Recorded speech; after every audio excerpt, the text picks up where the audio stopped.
Every so often I'll take a break from the curriculum to answer questions from viewers. Today is one of those days.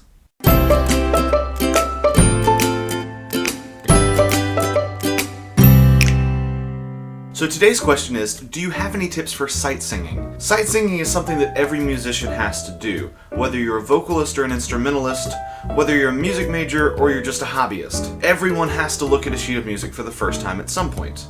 Now, whether that first look is for a test grade or not, well, that's a different story. It's also important to remember there's no specific formula for how to sight read correctly. Everyone's got a system, and it's different for every person.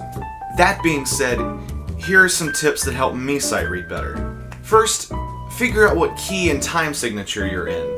Figure out how many sharps and flats there are. Figure out what the meter is and where the beats fall. Look for anything we might call a problem spot. These would be things like repeats, or accidentals, or large leaps. Anything that might trip you up during the piece, look for that first. Use Solfege. It helps you to internalize the functions of the scale degrees.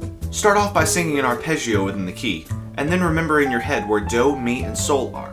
Once you've got them memorized in your head, then find them on the page. Most importantly, find out where do is, and then find mi and sol. Remember that fa and ti are leading tones.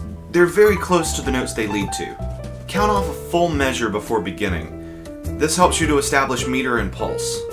Use some sort of device to keep the beat while you're sight reading. This could be tapping your foot, or patting your leg, or conducting the meter. Just do something to know what beat you're on at all times.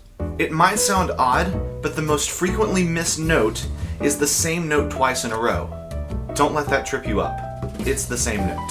Practice. Sight read a lot, and then do it some more. And then once you get done with practicing, do it again. Go slowly enough as to not mess up. Go at a tempo that's slow enough that allows your brain to process what it is that you're reading. As much as possible, read ahead. Try to stay about half a measure to a measure ahead of where you're actually singing. In my experience, rhythm is where most mistakes are made.